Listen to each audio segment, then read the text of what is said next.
Je pense que parler du FSD/BJ est un élément essentiel pour tout militant et responsable du parti.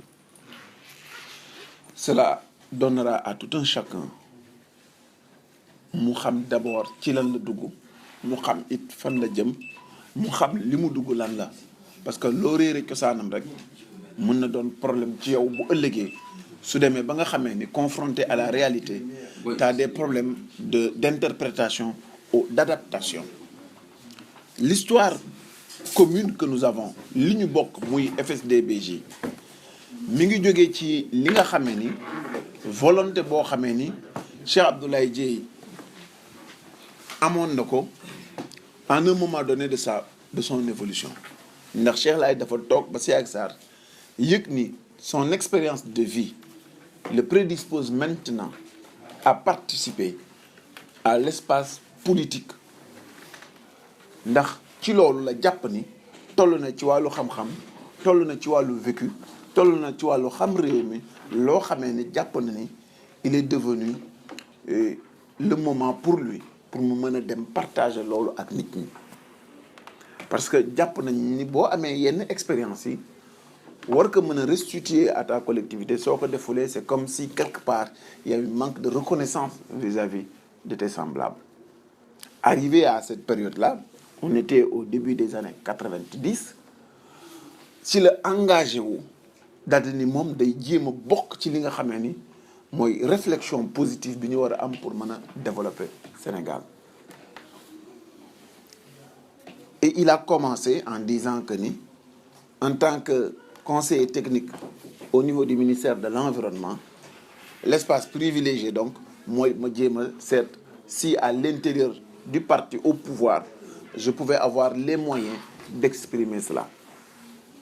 Et il est parti à Saint-Louis pour essayer à la base de trouver les voies et moyens pour contribuer au développement de sa ville compte tenu de son expérience et surtout de son expertise en matière d'urbanisation, d'aménagement du territoire et de gestion des paysages. Mais il s'est vite rendu compte que les règles qui avaient cours n'étaient pas des règles qui étaient établies pour aider le Sénégal à s'en sortir. Maanaam que ni ñi ñëw rek dañuy nekk dans un système politique juste pour capter et accaparer li nga xam ne mooy les biens yi nga xam ne mooy relever de la collectivité nationale pour le mettre au service de quelques individus. Il lui a fallu moins d'une année pour se rendre compte que c'était pas le système. Plutôt que de rééditer le système politique pour aller voir ailleurs, il s'est résolu à créer une société civile qu'on appelait à l'époque le Front Sawe Sa Dëkk pour initier une réflexion en interne et locale pour pouvoir trouver les voies et moyens pour aider la ville de Saint-Louis à se prendre en charge. Et ce Front Sawe Sa Dëkk, on a été à l'époque avec lui pour l'installer dans tous les quartiers de Saint-Louis. L'objectif visé était que pour les élections locales de 96, que nous puissions en cette époque-là proposer quelque chose comme étant une alternative à la ville de Saint-Louis en termes de gestion.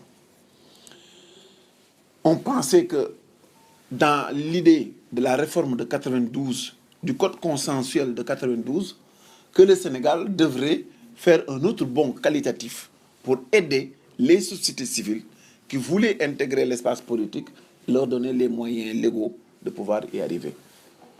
Et nous avons entamé à l'époque avec le Forum civil, avec Iba Der Thiam, avec beaucoup d'autres, le combat pour faire que les candidatures indépendantes puissent être autorisées à l'élection locale. On s'est battu comme c'est pas possible.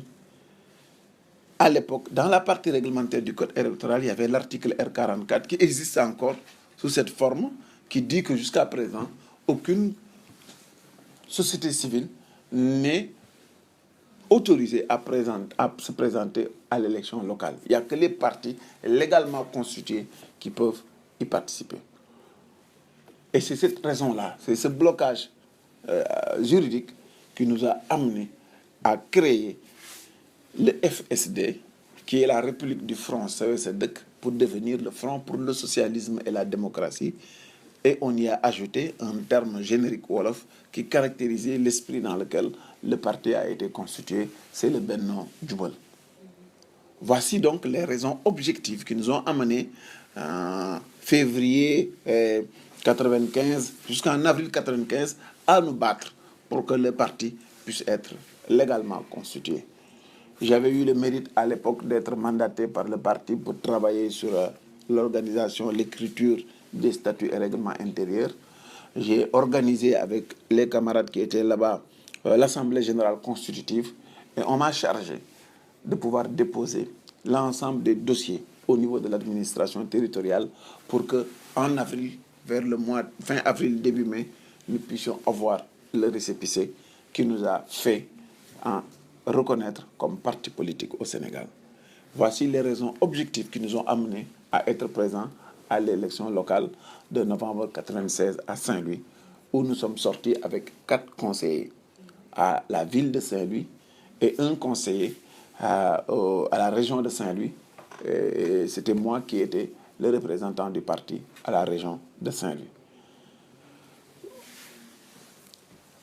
Nous sommes devenus une formation politique. Et comme toutes les autres formations politiques, il y a eu les élections de 1998 pour les législatives qui se pointaient.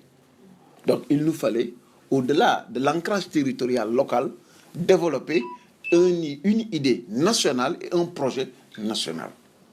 C'est pourquoi aussi le secrétaire général à l'époque et les militants, on a commencé à disséminer le parti partout.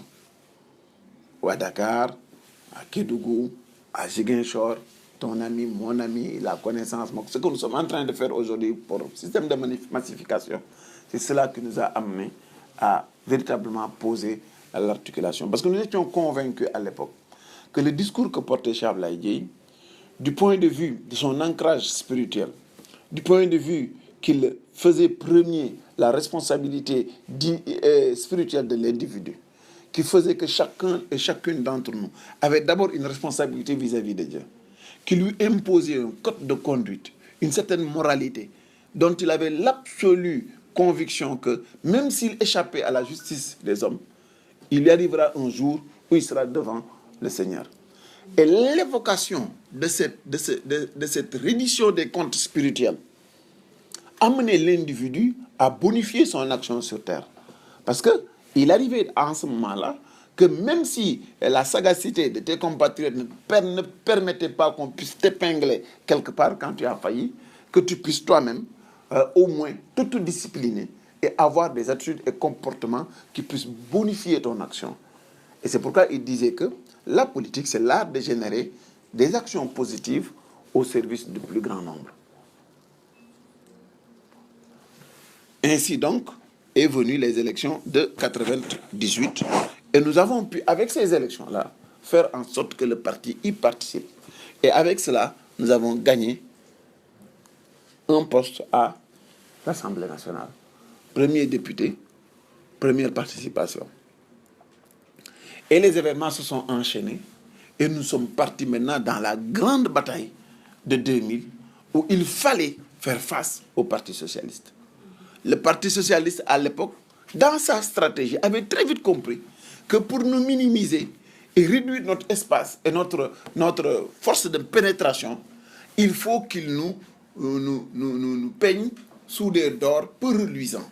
Et c'est pourquoi on disait que Gourgi, la belle, bu ñëwé charia lay indi, bu ñëwé jigéen ni kenn dootu fi, kenn dootul ñëppay muuru, etc., etc. Toute une forme de diabolisation. Et j'en ris aujourd'hui avec Khalifa Sall, puisqu'on a eu plusieurs débats, man ak mom, lui du Parti socialiste et moi du FSD/BJ, autour de cela. Et parce que ce phénomène politique, ils avaient l'impression que dès l'instant qu'ils nous figeaient comme cela, ils nous ghettoisaient et nous empêchaient d'avoir la plénitude de notre existence politique. Alors que le projet que nous portons était un projet national, était un projet de justice, un projet social-démocrate qui était là, disponible pour chaque couche et chaque masse sénégalaise. Et de ce point de vue-là, on a continué le combat, assumé notre différence, continué, vaille que vaille, à faire en sorte que le parti ne soit pas perdu comme cela. Mais ils avaient des éléments visuels sur lesquels ils s'appuyaient pour ancrer dans la tête de beaucoup de Sénégalais l'idée qu'on était un parti intégriste. Parce qu'on avait l'avantage d'avoir un homme qui était internationalement connu comme étant un homme de Dieu, qui avait un accoutrement qui était à tout point de vue pas différent de tous les hommes de Dieu, qui avait sa canne et qui prononçait Allahu Wahidun à tous les espaces et à tous les niveaux. Et c'était ça aussi les arguments de l'action politique qui avait cours à l'époque. Au fur et à mesure de notre évolution, il y a eu le combat que nous avons mené en 2000 pour participer aux côtés de tous les autres acteurs politiques à l'avènement d'un ordre nouveau. Parce qu'on avait compris que le régime socialiste des indépendances à 2000 n'avait pas apporté beaucoup au Sénégal. Et l'histoire politique aussi doit servir à cela.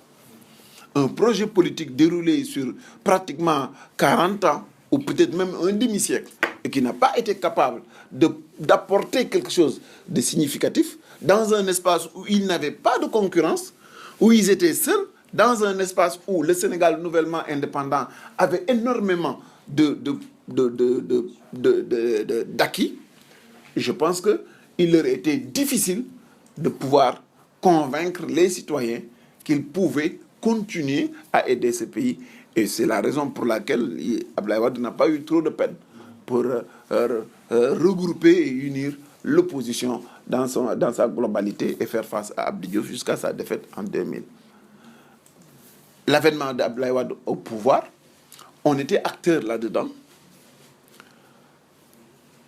On a pensé à l'époque, comme tous les acteurs, que le parti allait être associé à la gestion de ce pouvoir. Mais les mêmes craintes qu'il y avait au moment du Parti socialiste sur l'effet FSD/BJ et l'action que nous menons, Abdoulaye Wade, lui, portait ces mêmes craintes-là. Donc, en d'autres termes, on utilise des alliés et au moment de la participation commune à la gestion du pays, on les oublie royalement pour avoir sa propre ligne. Donc, ce n'est pas un phénomène nouveau en politique au Sénégal. Puisque même, je me rappelle, à Saint-Louis, au deuxième tour, lorsque à Guet-Ndar, on a posé à Abdoulaye Wade la question de savoir quel est ton programme pour la pêche, il a levé la main de Cheikh Abdoulaye Dièye en disant « Voici mon programme pour la pêche ».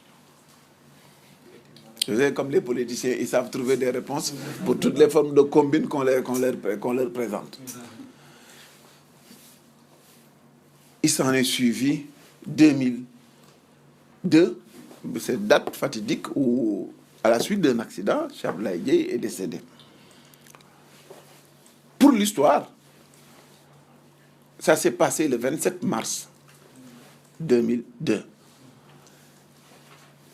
Comme nous faisons partie de ses compagnons de tous les jours depuis plus longtemps même que l'avènement du parti, et que dans le combat politique, nous l'avons accompagné comme étant son porte-parole, il était important, même si nous étions avec lui dans la voiture, qu'au-delà, que nous essayions, malgré la difficulté de l'accident et toutes les péripéties qui s'en ont suivi, avec des retours fréquents à l'hôpital, etc., il fallait nécessairement continuer à donner une chance à cette formation politique.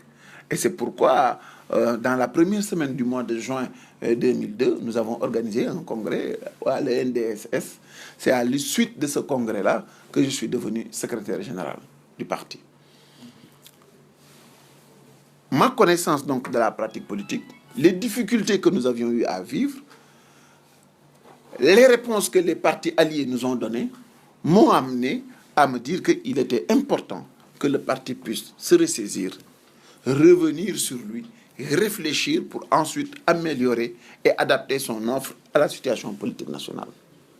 C'est pourquoi j'ai essayé, autant que peut se faire, d'enlever la chape de parti intégriste, donc l'esprit de ghettoisation dans lequel les autres voulaient nous renfermer, en disant qu'il faut que les Sénégalais nous voient comme toutes les formations politiques.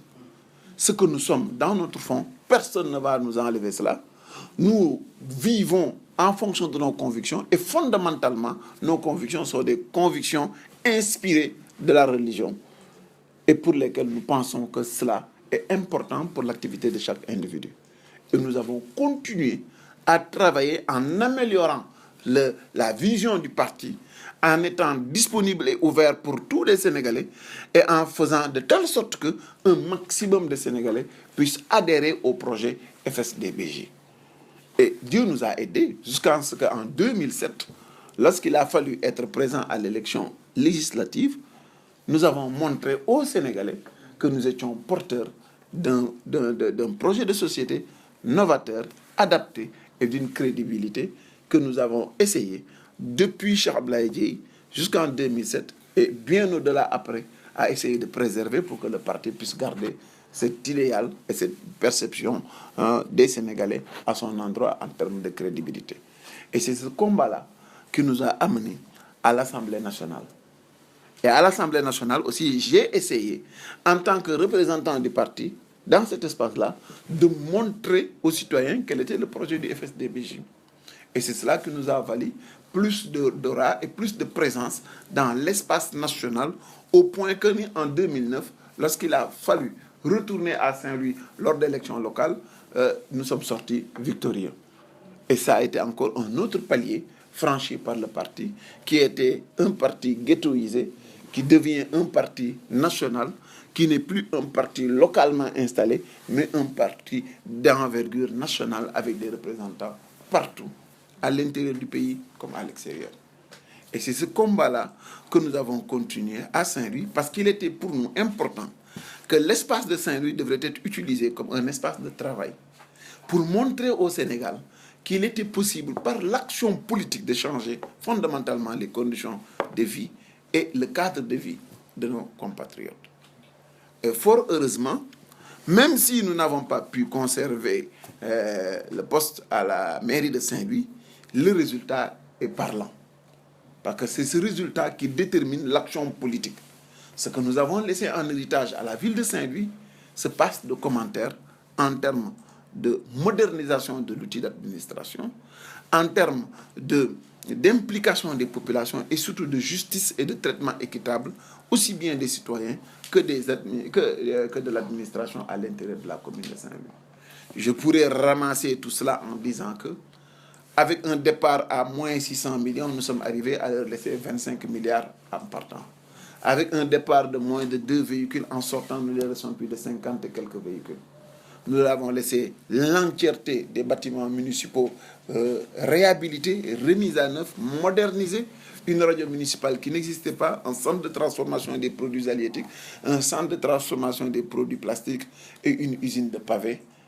Énormément de choses ajoutées maintenant à 68 logements pour les logements sociaux, sans compter toutes les formes de modernisation jusqu'à des caméras et surtout des relevateurs d'empreintes pour les entrées et sorties au niveau de la commune.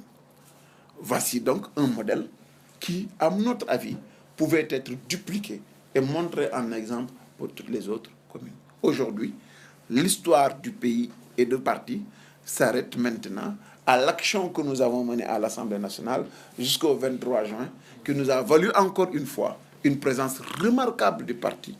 Parce que lorsque les conditions de vie politique ont été extrêmement difficiles, une hégémonie totale du pouvoir avec Abdoulaye Wade ne laissait à l'opposition aucun espace, nous avons puisé dans les ressources du parti, dans l'intelligence collective que nous avons, un argument, un moyen pour complètement déstabiliser le système et organiser la chute d'Abdoulaye Wade. Et ça, c'est l'histoire de notre parti politique. Jusqu'à ce que Abdoulaye Wade soit battu, même si nous ne sommes pas satisfaits et nous déplorons encore la rigueur du système politique sénégalais, parce que si le combat était efficace, nous aurions dû continuer jusqu'au bout et refuser jusqu'au bout la présence d'Abdoulaye Wade dans ces élections. En acceptant la présence d'Abdoulaye Wade dans ces élections, nous avons faussé le débat politique. Nous avons contribué à installer une situation qui certainement pouvait être différente s'il n'y avait que des concurrents, sans celui qui n'avait rien à faire dans ces élections. Et je pense que nous en payons encore aujourd'hui les pots cassés. Et mais ça encore rentre dans le registre d'expérience du parti. Aujourd'hui, nous retournons dans l'opposition avec les voies et moyens pour ensuite proposer une offre politique intrinsèque au FSD/BJ et travailler à la consolidation d'une nouvelle offre politique de l'opposition pour continuer à assumer nos responsabilités. Parce que tant que nous vivrons, tant que le parti existera, il appartient à ce parti non seulement de continuer à se moderniser, de continuer à se bonifier, de continuer à se massifier et d'être toujours présent en renouvelant son offre politique à l'endroit des Sénégalais. En espérant qu'il arrivera un jour où les Sénégalais se rendront compte que leur meilleur choix, c'est le FSD/BJ. Parce qu'il est clair aujourd'hui que le seul adversaire que le Sénégal a, c'est le Sénégalais lui-même. Si nous avions eu la pertinence de savoir qu'un Sénégalais qui n'a pas hérité, qui n'a pas travaillé suffisamment, puisse se réveiller automatiquement en un instant et devenir milliardaire, et que nous-mêmes nous décidions que nous ne confierons les rênes de notre pays qu'à ceux-là qui viendront vers nous avec des 4x4, des 8x8, beaucoup de voitures, beaucoup de clinquants, un clinquant qui n'a ni travaillé et dont nous sommes persuadés dans notre intime conviction que c'est le fruit de rampines et de vols sur l'argent public. Si nous confions les responsables de notre politique à ces individus-là, c'est nous-mêmes qui plombons le développement. Parce que pour qu'un voleur ne puisse pas voler, la meilleure des solutions, c'est de ne rien lui confier. Et tant que le Sénégalais aussi ne prendra pas sur lui cette responsabilité, il sera difficile de proposer quelque chose de probant et d'efficace pour le Sénégal. Voici le schéma résumé du parti en attendant de pouvoir arriver à d'autres développements et je vous remercie de votre aimable attention. Merci. Et bon, il faut un modérateur. Hein. Tu vas peut-être faire la modération.